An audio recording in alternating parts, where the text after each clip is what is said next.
Welcome to Mobile Rolling. It'll be my pleasure after the break to be speaking to a gentleman who's had a lot to do with harness racing and especially gallopers as well. He's a man that's probably had more leather in his hands than anyone in the world, and it'll be my pleasure to be speaking to Wayne Madden.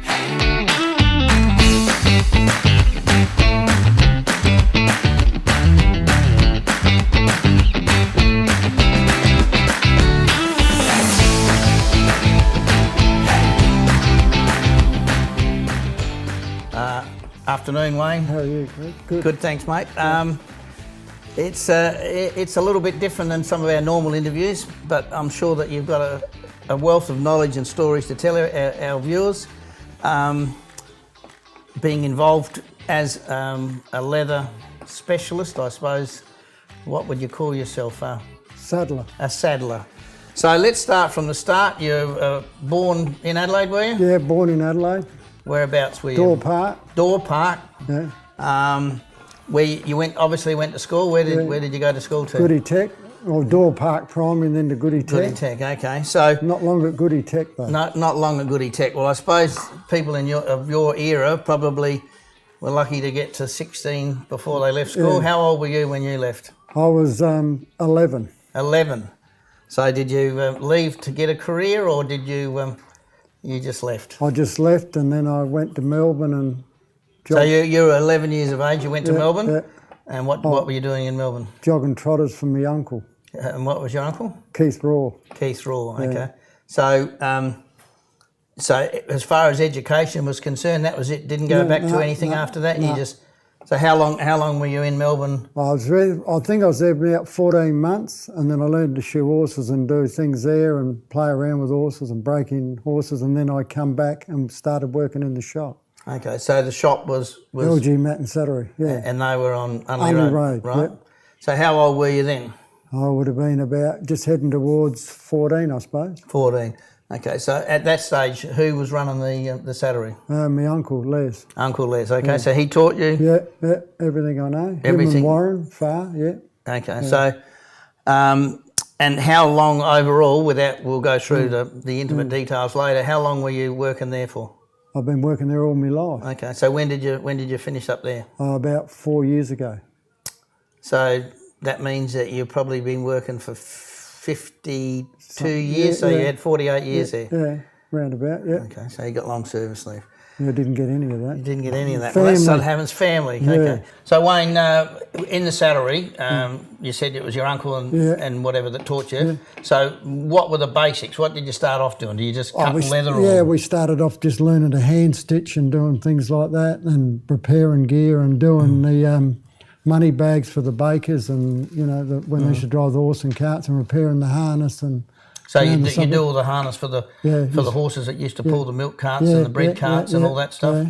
Yeah, for Jackson's Bakery and all them people, and Tip Top and all that. All that, okay. Yeah. So at that stage, were you making gear for trotters and paces? Warren and Les were making gear for like Tommy Butterworth and all them people. Before you started there? Yeah. Okay, so I know you've had a close affiliation with a lot of the harness racing people, or trotting people as they're known. So that stage, obviously, Wayville was huge. That would have been in the that would have been in the 50s and 60s. No, wasn't it? 60s and 70s. Yeah. So that was when Wayville was flying, I suppose. Did you go to the meetings? Or? Yep, when every night we used to go every week. Every week. Yeah. Okay. So did your family have horses or anything? Yeah, Les used to have trotters and Christ knows what, gallopers and everything. Yeah. So, and show horses back then as well. Okay. Yeah. So that was in the 60s and 70s. Yeah. Okay. So did they have any horses of any note, or they just? They had one called Patrick Adios. I think he won 12 odd races. I think. And who used to drive and train those? Bill Rady trained him, and Dick Webster used to drive them. So Dick or Lloyd, one or the other. So Bill Rady was a relation of yours as well? He was an uncle, yeah. So he was your uncle, you worked for your uncle. Yeah. Okay. So I think you said that one of your horses, I think Jeffrey Webster drove. Yeah, he drove when he had his first drive at Wayville, he drove Regal Boy.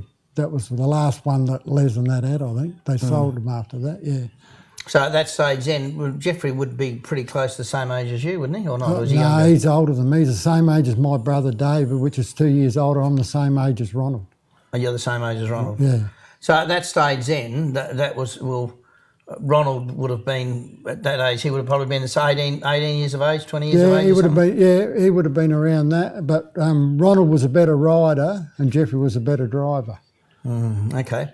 So did you ride horses or what did you do? I rode. I've ridden all my life. I've show jumped. I've done everything. Vented, camp draft. Done most things. I drove a few trotters, but never drove them in races or. So in those days you would have had Wayville, and then you would have had the trials would have all been like Campbelltown, that's right. Weagle, Days Road. Yeah, Mortlock Park. So did you? Where we went to school at Kernley Gardens used to be just across the road from there. There's a trotting track there, Weagle. So in those days you would have had 8 or 10 training like where they had trials on. Yeah. So Days Road, that was pretty big then, didn't it? Because that was before the dogs started there. Yeah, and we used to ride in pony races, and they used to have gymkhanas there to raise funds and that. Yeah, to raise it and get it going. Yeah. So that would have been in the 70s or? Yeah, I reckon around about that. 60s or 70s. I reckon it'd be early 70s to mid 70s, and then they started out at. All people like Tim Dodd and all that moved out to Globe Derby. And that's when they started building out there. So, I can remember when I was a kid in Perry that there was no such thing as plastic. No, it's all leather. So I can remember Bob Clark that had Ivolite and that Andrew Clark's father. You go out there and he'd have the hopples, and they'd be finely sticked, like herringboned and all that. Yeah. So when did that change? When did the influx of the plastic? PVC, that would have been in the, I reckon, early 90s. Early 90s. Round about there. So some of the old school would not touch them, would they? They would have to have the leather breastplates and the hobbles and leather saddle and leather. Yeah. But PVC's taken over because it's a lot cheaper. Cheaper, easier. Yeah. And easier to clean. Well, it's a bit like a double brick house that gets brick veneer. The only people who build double brick are people with plenty of money. Yeah, exactly right. So just on that, with the hobbles, for argument's sake, the vinyl or PVC or plastic, or whatever you want to call it, can tend to stretch a bit. The leather, did it have much give in it? Or? No, with leather you used to have webbing on the inside. So, you'd have a strip of leather, and then you'd have webbing, and then you'd cover them with kip on the outside and stitch it. But the webbing could stop it stretching. But the same PVC would not stretch as much as leather would stretch more than PVC. But really? Yeah. So I can remember some of the old blokes that you'd see them after the trots, and you'd go around there if it was Piri trots on a Saturday, on Sunday morning, and they'd have all the leather, and they'd be getting they'd be cleaning it with all the well, they'd have conditioner to, and it used stuff. to rub shit out the horse. And then put powder in them. Yeah, baby exactly. powder. And then they would some used to use graphite inside there. Yeah. So what's some of the horses or some of the trainers? I mean, you would have been in the golden era when all the big fellas were, we had Messenger, the Normans and all that. They used to be down at Wayville and So the old days, now there would, I don't know whether there's many people that still actually use leather. No, there wouldn't be anybody. Hardly any. Because first of all, the upkeep, I suppose, but they might be probably use the old stuff for breaking horses. But as far as racing that's concerned, it's different. Yeah, it's too heavy. Is it? Yeah. Leather's a lot heavier than PVC. Yeah, and it always will be. And it's twice the price. But you'll also see that when you see all the good studs with their champion stallions and that, they're always leather halters. Or leather holders and brass buckles. But when they go to the races with the cheapskates, they've got plastic, haven't they? The trainers. They're not allowed to use leather here. Aren't they? No, it's all got to be PVC. Really? Well, I didn't know that. Yeah. So what's some of the horses that you can remember either as a kid or when you were in the saddlery making? Well, there was Adios Court, there was Deep Court, there was So that was the Helpses and Bon Adios? Yeah, Bon Adios, Minuteman and all them horses. Butterworth had that postcode and there was a fair few horses like that, I was looking at Nevada Smoke. I was looking at some records today for Nevada Smoke, and I think it was the Inter Dominion in Melbourne where Bold David won, now Simons. Yeah. And I think out of a field of 10 or 11, there was about 5 or 6 from South Australia. There was Jimmy Hurley, Joe Webster. There was a stack of them, and they were all Dick Webster all driving. I think Kevin Brookmare, I'm not sure, but there was, There's heaps of them. Yeah, now we don't get a runner in the Dominion. No, hardly at all. And then, and there's the Adios van, the trotter. Trotter, Mr. Lum, wasn't it? Yeah, Old Mr. Lum. Mr. Lum. He used to leave it round at Stan Tonkins in Young Street. Which is what, in Unley? Yeah, opposite where Billy Pies used to live. That's So where Stan those was. sort of people, your Billy Pies, did they ever come into the shop? Yeah, they used to come in all the time, and Bobby Cox and a few jockeys, and Mick Gorham. Mickey Gorham, yeah. And Les Patterson. We used to do a lot of work for Les. And That's obviously not the comedian Les Patterson, no, it's the other one. Yeah. So I believe you got the race sulky. Yeah, Bon Adios had, and I got a bit of other. I got a leather set of harness that I kept and kept of his. No, not of his. It's the last leather set of harness that Renown made.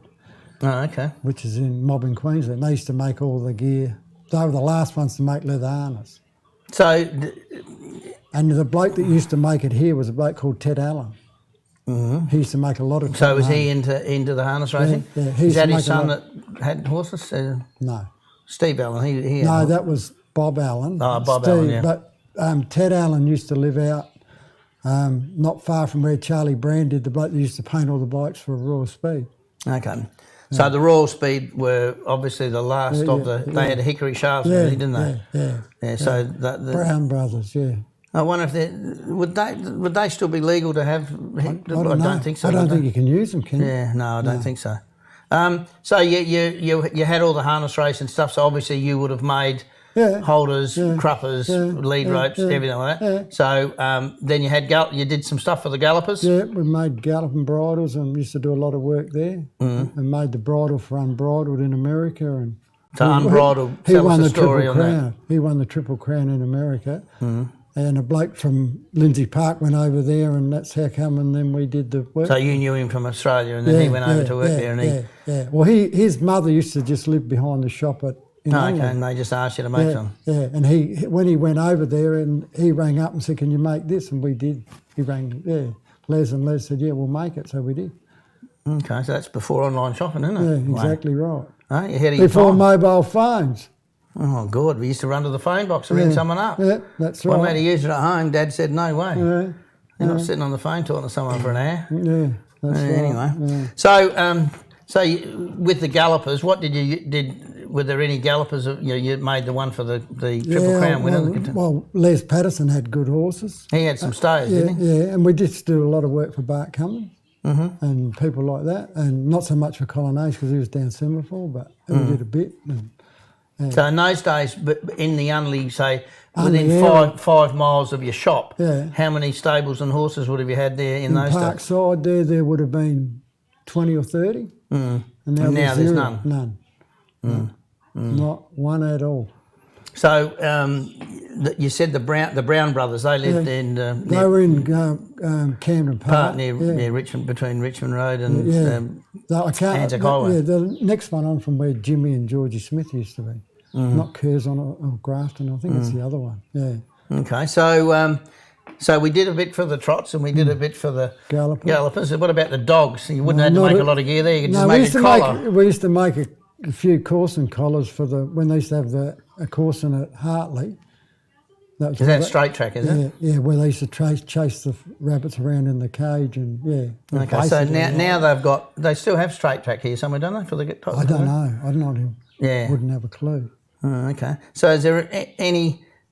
obviously you went to Wayville in the days when Wayville was Wayville. Yeah, that's right. No on-course saddlery there. I think you told me before they wouldn't have room to put it there. No, that's right. There's too many people. So the mounds were full.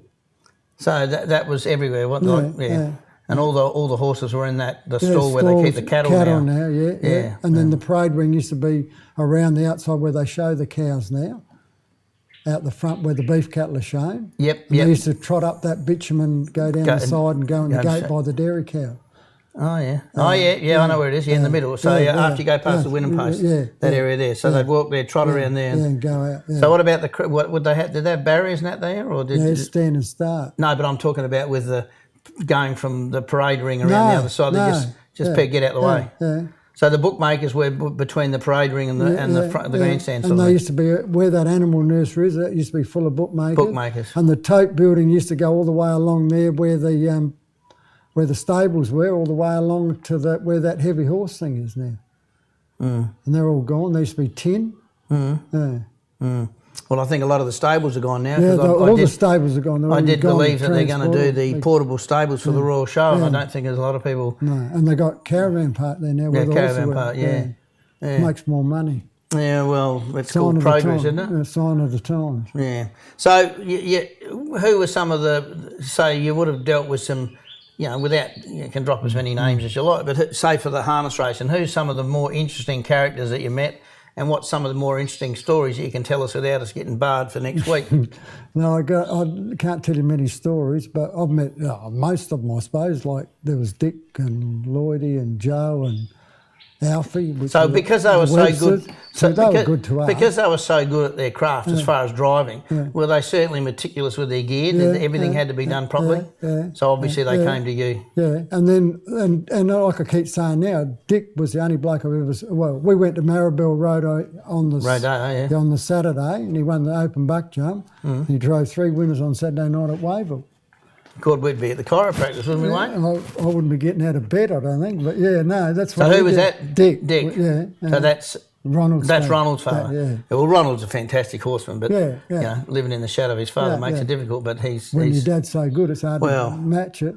Yeah, exactly. And then we used to jump horses. Ronald and we all used to show jump together. So they were all at like near AG Road then, weren't they? Yeah, they were on. Yeah, that's right. Yeah. Where Clemsig, yeah. With all there, Rossi, Lloydie, and Joe, and all that used to live there. Yeah, and they were. Joe's Brett's dad. So Joe is Brett's dad.